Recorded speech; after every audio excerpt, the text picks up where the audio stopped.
Hey everybody, Jason Burmis here.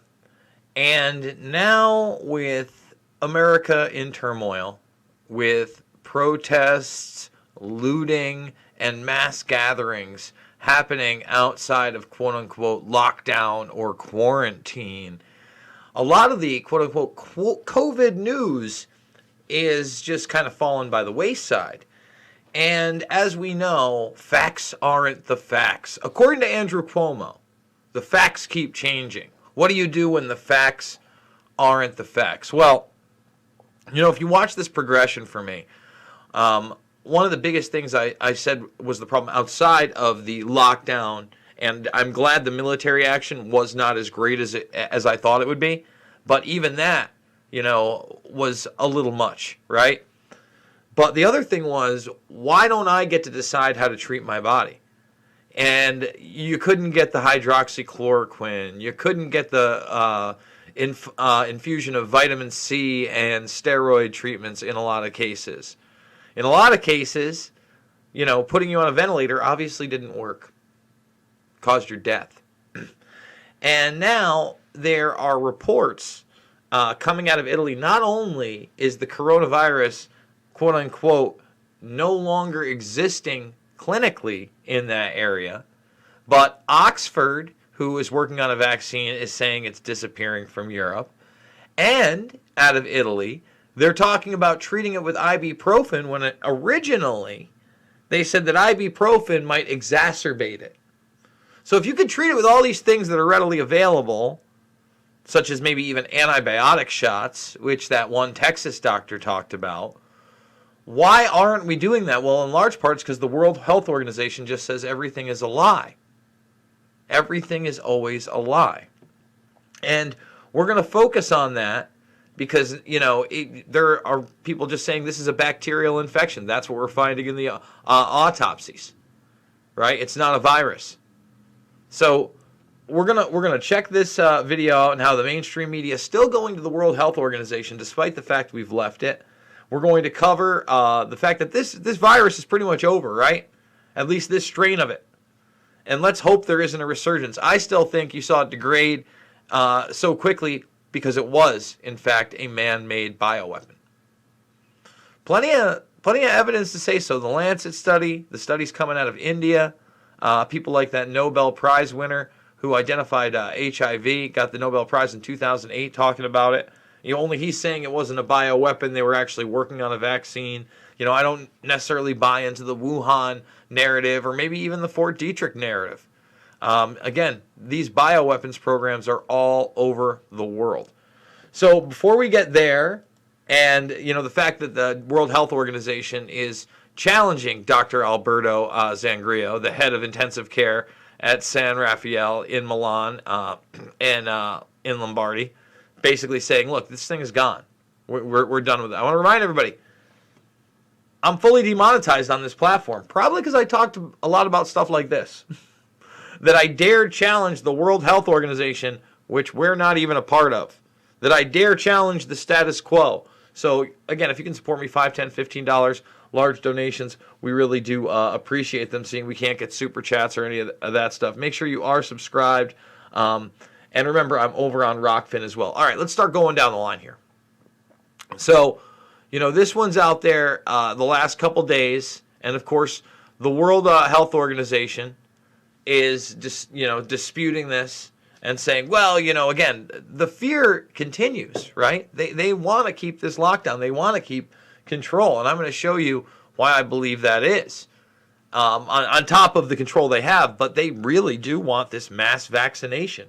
They want the mass surveillance. They want the COVID tracker. They want contact tracing armies, right?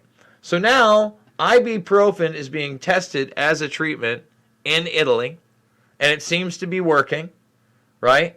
They're saying they're using these things right here. The trial will use a special formulation of ibuprofen rather than the regular labels that people might usually buy. Some people are already take this lipid capsule in a form of the drug for conditions like arthritis. But still, you have all these drugs that were readily available that, most people didn't even have somebody speaking on their behalf in their last moments. Think about that. And remember, in the very beginning, will ibuprofen make coronavirus worse? That's the number one thing other than these news articles just coming out today. If you type in ibuprofen coronavirus, think about that. The lovely tech overlords over at Google, right, with their number one search engine in the world, and then, oh yeah, that's right, YouTube, the number two search engine in the world, and they're censoring anybody that talks outside of what the World Health Organization says. So this is a mainstream article here. I guess it's a news piece, right? A local news piece. Because people are starting to ask about these Italian studies. And listen who the news quotes. It's the World Health Organization and two unknown doctors. Doctors are learning more about the coronavirus every day. It's important to make sure everything you see, however, is legit. So our Verify team is looking into social media posts claiming COVID-19 is actually a bacteria, not a virus. Here's Stephanie Whitfield. This Facebook post got several viewers' attention. They want to know if these claims are true. Did autopsies in Italy really find that COVID-19 is a bacteria, not a virus, and it can be treated with aspirin and anticoagulants? Our sources for this question are the World Health Organization and two doctors. And, look who we're talking about here. We're talking about pretty much establishment filth, especially Dr. Peter Hotez. Not a big fan of his, by the way. I'm just telling you. Minions of the predator class. People that, pride themselves on their little smiles and Peter on his bow tie. Okay? So let's ask these two guys in the World Health Organization, could this be true? All agree this claim is false, but it requires context. On its Mythbusters webpage, the World Health Organization says the new coronavirus is a virus. But Dr. Rodrigo Hasbin with UT Health says some COVID patients do have complications with bacterial infections and blood clots. In those cases, Dr. Peter Hotez agrees those complications may require antibiotics or anticoagulants. Well, since this is a virus that's supposedly going after people with comorbidities, right? Why wouldn't you use that then? Why wouldn't that be, again, the first tool you try to use? People often who are admitted now to the hospitals in the Texas Medical Center are placed on anticoagulant therapy, but it's due to the virus binding to the blood vessels. Although several medications are being tested, as of now, there are no proven treatments for the coronavirus itself. And yet, with it disappearing, like many people said it would with the warmer weather, and again, I believe it to be real.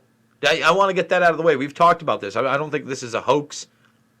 But again, they said it was much more lethal. We still don't know how many people were walking around asymptomatic. In fact, they just said George Floyd's autopsy, the person that all these riots are surrounding, he tested positive for COVID-19. That's not a joke. That's the kind of twilight zone we're living in. And look at this. Disappearing so fast, Oxford vaccine has only a 50% chance of working. All right? I mean, think about this. What they say here is crazy. Let's see. But at the moment, there's a 50% chance that we get no result at all. We're in a bizarre position of wanting COVID to stay at least for a little while. What? And then Bill Gates is on to people. He says that anti-vaxxers could stop COVID-19 jab working if they refuse to have it. Yeah, no, we're not taking it. Like, why would people, just take some billionaire's medicine? All right? And again, the Oxford University study is like begging for this thing to stay. They want this. What does that tell you? I mean, James Corbett has done an amazing series on Gates. I mean, just a fantastic one. All right? I mean, take a look at this. And let's read some of his quotes. All right. Think about it. Eventually, when we have the vaccine, we will want to develop the herd immunity to have over 80% of the population taken. Okay. No. If they have heard that it's a plot or vaccines in general are bad and we don't have people willing to take the vaccine, then that will let the disease continue to kill people. So it's a bit worrying that there is some of that crazy stuff. It's a bit worrying that people trust Bill Gates, or it's a bit worrying that people still think that social distancing and masks are a thing after these massive gatherings, right? I mean, it's time to reopen all of society, period. And finally today, folks, I was able to drop off my paperwork and a blank check to the Department of Motor Vehicles. So we're trying to get out of this state, and I'm hoping to do it with your help. So guys, if you can support me, remember, I got the GoFundMe. We're totally defunded here. We're probably going to do some late night stuff tonight. There's a couple other videos I want to kick out. Maybe even do an AMA on what's going on everywhere around the country, because there's some disturbing videos out there, and on every level, on the looting level, on the police level. And again, you can't get 100 people out for Julian Assange, but you can have this erupt over apparently the 11th person, I believe, this year in the last year to be killed by police officers who was unarmed, who was also black. Tucker Carlson actually did a really good piece, and I'm in a bizarre position to agree with Tucker Carlson more than ever. Believe me, again, Twilight Zone world, folks. So thumbs up. Make sure you're subscribed. Share the stuff. Share it all. Remember, all my documentary films are in the documentaries playlist section right there. You can see them for free. Shade the Motion Picture is a must-watch. Invisible Empire, A New World Order to Find. Fabled Enemies, and Loose Change Final Cut. Check them out. And then we are over on Rockfin as well.